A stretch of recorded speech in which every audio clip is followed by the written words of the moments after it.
Bienvenue à l'interview du monde du chiffre. Aujourd'hui, on va parler de droits de douane, un sujet qui impacte lourdement les entreprises. Comme vous savez, le président américain ne cesse de faire des annonces sur les tarifs en permanence, ce qui fluctue beaucoup sur les entreprises qui se trouvent dans l'incertitude. Aujourd'hui, je reçois Ruth Guerra, avocat associé douane et fiscalité verte chez KPMG. Ruth, bonjour. Bonjour. Merci de répondre à nos questions aujourd'hui.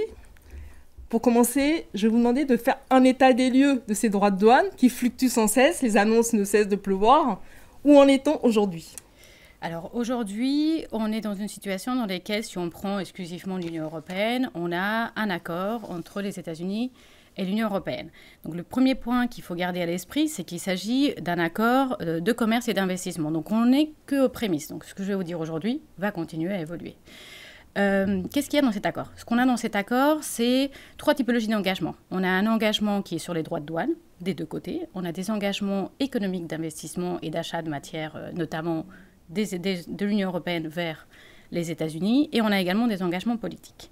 Donc si je prends le premier sujet, qui est celui des droits de douane, qui est celui qui importe en ce moment les entreprises, dans cet accord, ce qu'on a, c'est du côté de l'Union européenne, un engagement de supprimer les droits de douane sur presque la totalité des produits industriels américains et également sur des produits issus de l'agriculture et certains, la majorité d'ailleurs, des produits de la pêche soumis à des contingents. Ça, c'est l'engagement côté européen.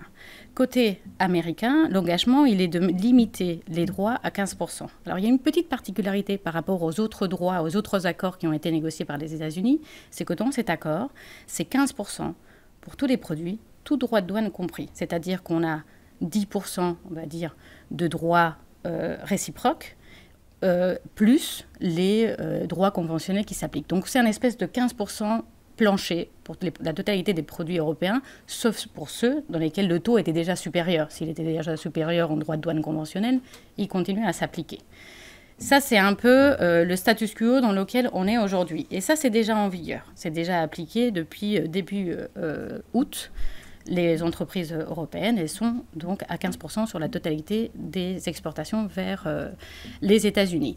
On a après, comme je vous disais, des engagements plutôt économiques, donc des engagements d'investissement côté européen sur notamment l'achat de produits énergétiques, de gaz naturel liquéfié par exemple, ou de produits de la défense.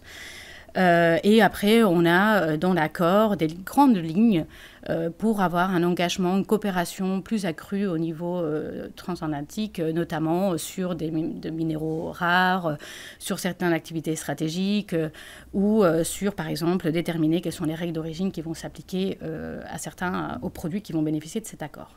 Mais comme je disais, on n'en est qu'au début. On a les grandes lignes. Maintenant, il faut que ce soit adopté par les pays.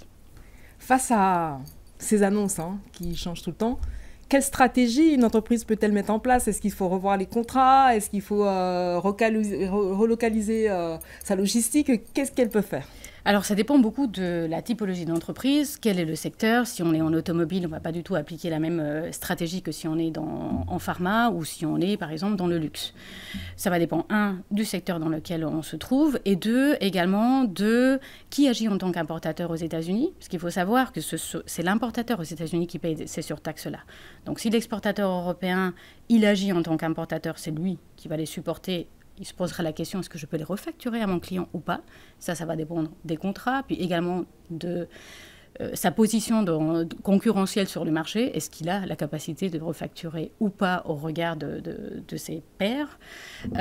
Et puis, il va également se poser la question de voir, d'un point de vue de l'exportation, est-ce qu'on peut réduire la valeur des biens ? En fait, les droits de douane, ils sont basés sur trois critères principaux. Un, c'est le type de produit. Le type de produit va donner un taux de droit. Deux, c'est sur l'origine des produits. Là, on est plutôt sur des origines européennes. Mais on peut tout à fait penser à une relocalisation avec une transformation dans un pays qui a un taux plus bas. En sachant qu'on n'a pas beaucoup aujourd'hui qui ont des taux plus bas que l'Europe, finalement. Éventuellement, peut-être le Maroc, mais... Et troisième point, et c'est là-dessus qu'on peut un peu travailler, c'est sur la valeur. La valeur, c'est la base taxable. Donc, il y a des dispositions de droit douanier, classiques, conventionnels, qui permettent de réduire la valeur en douane au moment de l'importation aux États-Unis, et donc de réduire la base taxable. D'accord.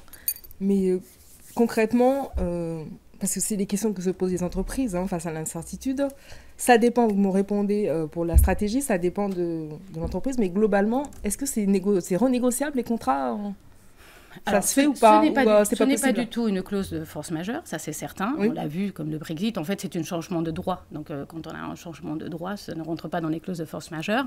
Les modifications de prix, comme je vous disais, on peut essayer toujours de les négocier. Ça dépend beaucoup de la marge de manœuvre que l'entreprise a au regard de ses clients ou de son marché américain. Et ça dépend également de quelle est l'impact ou l'ampleur du marché européen pour ces entreprises. Il y a des entreprises pour lesquelles le marché américain est vital. Il y a d'autres entreprises qui ont directement décidé de se concentrer sur d'autres marchés parce qu'ils ont suffisamment de marchés. Donc c'est pour ça que je vous dis que ça dépend beaucoup de l'activité de l'entreprise et de son empreinte internationale également. Est-ce que finalement l'espoir des entreprises va résider dans le fait que ces accords... L'accord lui-même n'est peut-être pas juridiquement solide, parce qu'on vient de voir que notamment aux États-Unis, les droits de douane, ça a été rétoqué par les juridictions américaines. Est-ce que c'est ça l'espoir, savoir qu'en fait... Alors l'incertitude, elle n'est jamais mauvaise, elle n'est jamais bonne. Donc si je reviens on a 2 points sur les voies de recours. Un, c'est en effet la Cour d'appel de Washington, vendredi 29, il a déterminé qu'une partie des droits, en fait, les droits additionnels américains, ils sont basés sur différents fondements. Il y en a un, qui est l'IEPA, sur lequel se basent les droits réciproques, qui vont entre 10 et 40% en fonction des pays, plus les droits spécifiques sur certaines origines, donc Chine, Canada, Mexique, Inde et Brésil. Et cette cour d'appel, elle est venue déterminer que dans cette loi d'urgence, l'IEPA, elle donnait beaucoup de pouvoir au président pour mettre en place différentes typologies de mesures pour contrer cette urgence, mais les droits de douane et les taxations n'étaient pas dedans. Maintenant, on va voir qu'est-ce qu'ils vont faire d'un point de vue de l'administration Trump. Ils ont jusqu'au 14 octobre pour faire appel devant la Cour suprême. Entre-temps, les droits continuent à s'appliquer. Il faut potentiellement se préparer à des demandes de remboursement si jamais la position de la Cour suprême est également de confirmer qu'elle est illégale. Après, on n'est pas du tout à l'abri qu'il représente ce projet-là devant le Congrès, de laquelle il tient la majorité, qui, du coup, les valide. Est-ce qu'il y aurait un effet rétroactif ou pas? Ça, c'est un autre débat. Côté européen, ce qu'on a aujourd'hui, en effet, n'est pas du tout juridiquement contraignant. On a un accord. Jeudi 28 août, la Commission européenne a présenté 2 propositions de règlement sur la réduction de ces droits de douane dont j'avais parlé. Maintenant, il faut que ça suive la procédure législative ordinaire, donc majorité qualifiée du Congrès et du Parlement, et on n'a pas encore d'agenda. Donc ça devra bouger dans les 2 mois qui vont suivre. Est-ce qu'on peut imaginer que les États s'opposent individuellement, s'opposent à l'accord? C'est possible ou pas? On peut l'imaginer, tout à fait. On a besoin, donc en majorité qualifiée, c'est 55% des États membres, donc 15 sur 27, qui doivent représenter plus de 65% de la population. Donc on peut tout à fait se retrouver dans une situation dans laquelle il n'y a pas la majorité qualifiée. Mais on peut aussi se retrouver dans une situation dans laquelle il valide. Donc c'est pour ça que je dis, on n'est qu'au début d'une certaine stabilité. Donc en fait, l'incertitude continue. Est-ce que ça veut dire qu'il faut arrêter de commercer avec les États-Unis dans un premier temps? Non, pas vraiment, parce que ça dépend combien ça représente. Il y a certaines entreprises pour lesquelles le marché américain est tellement important qu'il est impossible d'envisager d'arrêter de commercer avec ces pays-là. Il faut par contre avoir une bonne maîtrise de ces flux. Et ça, c'est quelque chose que les entreprises ont réalisé depuis le Brexit, avec également les sanctions envers la Russie, première guerre commerciale, seconde guerre commerciale.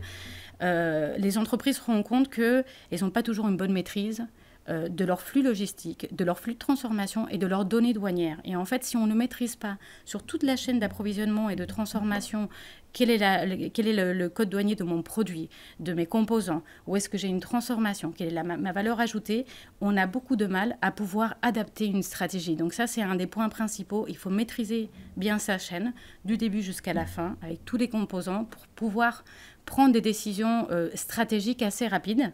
Et le deuxième élément qui est crucial, mais on l'a beaucoup vu dans cette guerre commerciale, c'est d'avoir un COMEX qui soit informé et formé à ces sujets-là, qui sont un peu techniques, un peu arides, pour pouvoir prendre des stratégies assez rapides.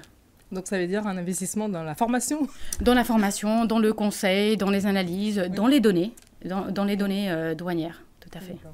Je vous remercie beaucoup, Ruth. Je vous en prie. Je rappelle que vous êtes avocat associé, douane et fiscalité chez KPMG Avocats. Merci beaucoup.